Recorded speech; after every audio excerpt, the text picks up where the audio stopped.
Hemos visto películas como Dejados Atrás, hemos visto películas como Ladrón en la Noche, hemos visto películas como Dejados Atrás de la versión de Nicolas Cage, he visto películas de un fin de temas referentes a la tribulación. Todas ellas nos indican una cosa, que las personas desaparecen y se queda la ropa en el piso. La cuestión es, la Biblia nos habla de un rapto donde la gente desaparece y la ropa se queda ahí tirada en el piso. Es cierto que la tribulación se trata de 7 años de terror en el mundo y esto no lo va a pasar a la iglesia.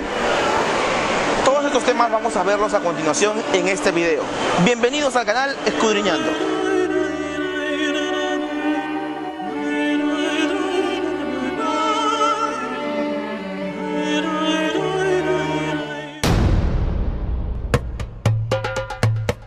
Se han exhibido películas como Dejados Atrás, como Ladrón en la Noche, o como la más reciente versión de Dejados Atrás, protagonizada por Nicolas Cage, que han hablado profundamente sobre la teoría pretribulacionista, y que muchos han creído como ciertas solo por ver las películas y sus efectos especiales, sin tomarse el tiempo de estudiar profundamente en las escrituras estos temas de la escatología. ¿Podemos basar nuestra fe, nuestras creencias, nuestra esperanza en alguna película que nos la inculque? ¿Es real la versión del arrebatamiento que dice que desapareceremos y dejaremos la ropa? ¿Se encuentra eso en la Biblia? Nos han enseñado a través de los años que un día estaremos de lo más normal y de pronto seremos arrebatados dejando nuestras ropas en el lugar en el que estuvimos. Y todo esto será en secreto, para luego volverse un escándalo mundial, en medio de una catarsis global que provocará un colapso y una crisis por la desaparición de nuestros seres queridos. Luego, los arrebatados estarán en el cielo a modo de espera, celebrando algo para así evitarles el tremendo sufrimiento y persecución que pasará en la tierra.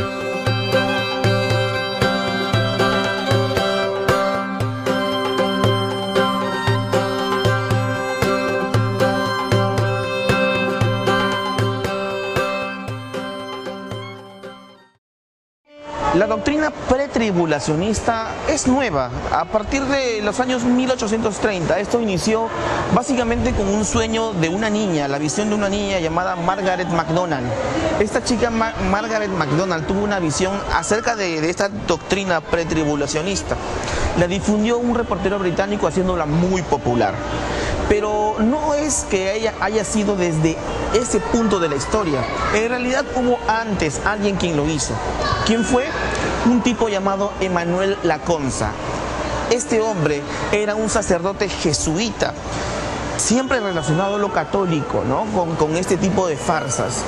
Resulta que este tipo, Emmanuel Lacombe, escribió un libro llamado La venida de Jesús en gloria y majestad.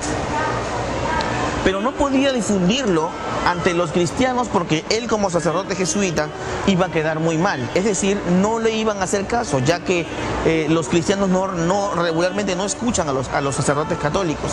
Así que, ¿qué hizo? Se cambió el nombre a un nombre judío, a un nombre que aceptaran los cristianos. Este nombre fue Josafat ben Ezra o Esra, y llegó a ser un rabino.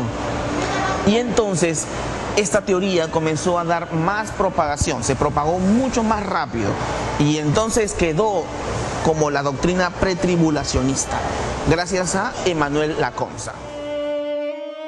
Esta doctrina pretribulacionista es reforzada por una cuestionada versión de la Biblia llamada Biblia de Scofield, ya que un teólogo con ese apellido escribió abundantes referencias subjetivas de estudio.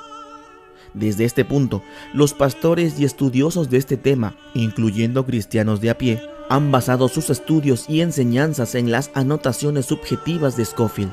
Y es así como en nuestros días ha proliferado esta doctrina sobre la pretribulación. Y al parecer es una teoría bastante rentable, pues han creado películas, libros, conferencias, etc., ya que se infunde el miedo, y eso, tanto como la ciencia ficción, es lo que vende.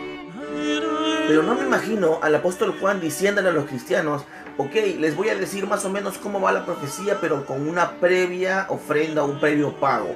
Es más, voy a escribir mi libro aquí para que puedan leer las copias, pero cada copia va a costar 50 denarios. Lo que hacen todas estas empresas que hacen películas sobre el arrebatamiento, como por ejemplo El Remanente, o cosas por el estilo, están cobrándote por anunciarle a la gente que no conoce del Evangelio cómo serán el fin de los tiempos. Están vendiendo las profecías de Juan, haciendo comercio. Por eso digo que esto es sumamente rentable, porque mientras ellos hacen dinero con lo que Juan vio, Juan entregó de parte del Señor todo esto gratis. Los pasajes bíblicos que sirven de fundamento para esta teoría son los siguientes. Primera de Tesalonicenses capítulo 4 dice: Tampoco queremos, hermanos, que ignoréis acerca de los que duermen, para que no os entristezcáis como los otros que no tienen esperanza. Porque si creemos que Jesús murió y resucitó, así también traerá Dios con Jesús a los que durmieron en él. Hasta esta parte del capítulo 4 podemos notar que de alguna manera Dios nos hará ver nuevamente a nuestros familiares si estuvieron en Cristo, y nos pide que no ignoremos esto como aquellos que no tienen a Cristo como centro de su vida. Pero el capítulo continúa diciendo, versículo 15, por lo cual os decimos esto en palabra del Señor, que nosotros que vivimos, que habremos quedado hasta la venida del Señor, no precederemos a los que durmieron. Porque el Señor mismo con voz de mando, con voz de arcángel y con trompeta de Dios descenderá del cielo, y los muertos en Cristo resucitarán primero. Luego nosotros, los que vivimos, los que hayamos quedado, seremos arrebatados juntamente con ellos en las nubes para recibir al Señor en el aire, y así estaremos siempre con el Señor. Por tanto, alentaos los unos a los otros con estas palabras. En la versión textual de la Biblia dice consolaos, y aunque tiene los mismos propósitos, la palabra consolar nos da una mejor idea de qué quiere decir el versículo. En este capítulo está hablando de los que mueren en Cristo, de aquellos que murieron salvados, y Pablo hace una breve referencia a cómo será la resurrección de esos muertos en Cristo. Por eso le dice a los familiares, consuélense con estas palabras, porque los volverán a ver. Entonces, ese es el consuelo. Y como ven, el consuelo no consiste en que serán arrebatados y sus ropas quedarán en el piso y luego vendrá un caos y que la iglesia cristiana no pasará estos grandes sufrimientos y persecución. Para nada. Si se dan cuenta, el versículo 16 tiene una particularidad, que antes que suceda cualquier arrebato, la condición principal en este versículo es esta. 1. Que el Señor mismo descenderá del cielo con voz de arcángel y con trompeta de Dios. 2. Los muertos en Cristo resucitarán primero. 3. Luego los que quedaron serán arrebatados. Este versículo posee los mismos elementos en Mateo 24:29. E inmediatamente después de la tribulación de aquellos días, el sol se oscurecerá, la luna no dará su resplandor y las estrellas del cielo caerán, y las potencias de los cielos serán conmovidas. Entonces aparecerá la señal del Hijo del Hombre en el cielo, y entonces lamentarán todas las tribus de la tierra, y verán al Hijo del Hombre viniendo sobre las nubes con gran poder y gran gloria, y enviará a sus ángeles con gran voz de trompeta, y juntarán a sus escogidos de los 4 vientos, desde un extremo del cielo hasta el otro. Vemos claramente en que el versículo inicia con la palabra después, inmediatamente después de la tribulación de aquellos días.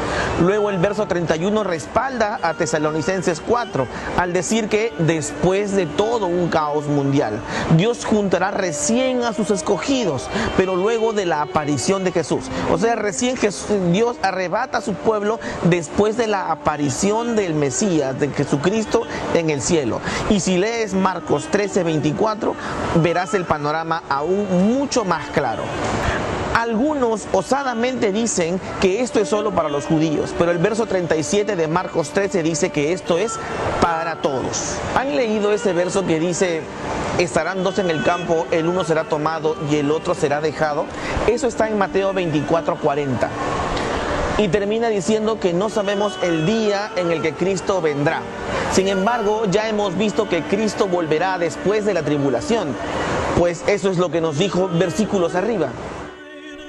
Es increíble cómo Apocalipsis 6:12 coincide tremendamente con Mateo al decir lo siguiente: miré cuando abrió el sexto sello, y he aquí hubo un gran terremoto, y el sol se puso negro como tela de silicio, y la luna se volvió toda como sangre, y las estrellas del cielo cayeron sobre la tierra, como la higuera deja caer sus higos cuando es sacudida por un fuerte viento. Y el cielo se desvaneció como un pergamino que se enrolla, y todo monte y toda isla se removió de su lugar. Y los reyes de la tierra y los grandes ricos poderosos, los capitanes y todo siervo libre y esclavo, se escondieron en las cuevas y entre peñas de los montes, y decían a los montes y a las peñas: caed sobre nosotros y escondednos del rostro de aquel que está sentado sobre el trono y de la ira del Cordero, porque el gran día de su ira ha llegado. ¿Quién podrá sostenerse en pie?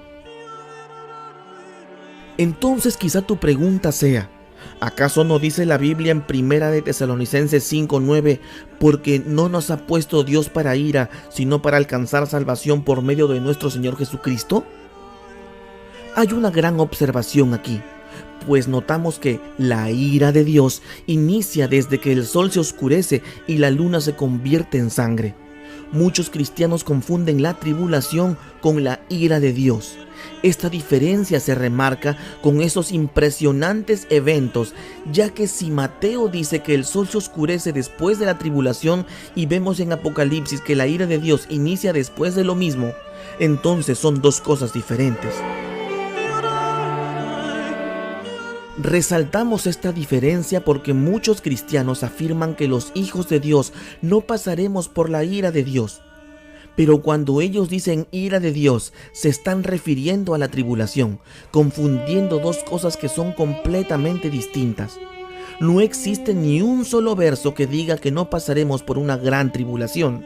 Muchos cristianos tienen la referencia que desaparecerán y luego comenzará un periodo de 7 años de angustia, y que dentro de esos 7 años sucederá todo tipo de desgracias y que la luna se convertirá en sangre y el sol se apagará.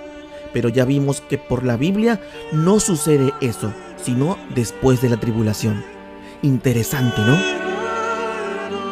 Si estudiamos más profundamente las Escrituras, veremos que la Biblia se refiere a la persecución cuando menciona tribulación. Apocalipsis 2:10 dice: no temas en nada de lo que vas a padecer. He aquí, el diablo echará a alguno de vosotros en la cárcel para que seáis probados, y tendréis tribulación por 10 días. Sé fiel hasta la muerte y yo te daré la corona de la vida. El apóstol Juan pasó por tribulación al escribir este libro en Patmos, una tremenda persecución. Los apóstoles también, el mismo Jesús, pero nuestra generación piensa que somos los afortunados en no pasar por todo este tormento, sino que seremos desaparecidos, desvanecidos, y los malos se quedarán aquí. Lo que pasa es que el mundo pasará por una tremenda tribulación, y esto incluye persecución.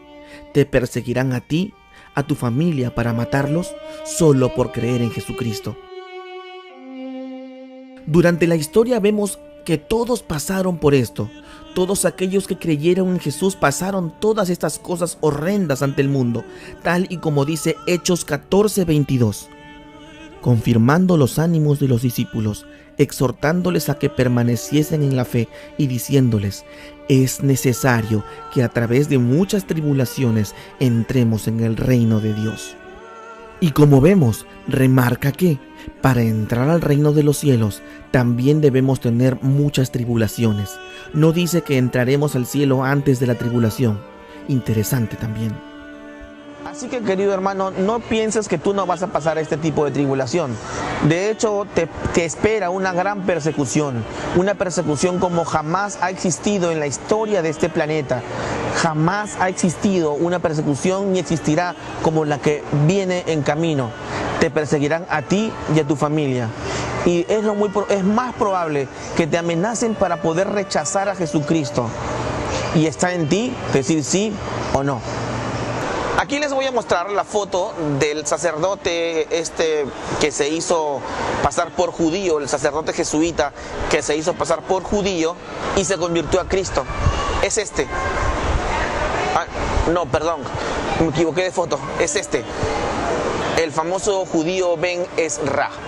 Este falso judío propagó el famoso rapto de la iglesia junto a Scofield, Edward Irving, John Darby, las Asambleas de Dios y todos los pentecostales. Quizá tú seas de los que cree fervientemente que el rapto será antes de la tribulación, quizá después, pero lo que más importa es que vivas una vida conforme a la Escritura, lejos del pecado, lejos de todo aquello que te aparta de comunión permanente con Dios. Si es antes o después, solo nos sirve como información para conocer cuánto nos engañan y quiénes lo han hecho, pero para tener cuidado. Además, nadie irá al cielo por tener más o menos conocimientos, sino quien haya vivido la vida de Jesús lo más parecido posible, incluyendo el agresivo rechazo y persecución. Que Dios te bendiga.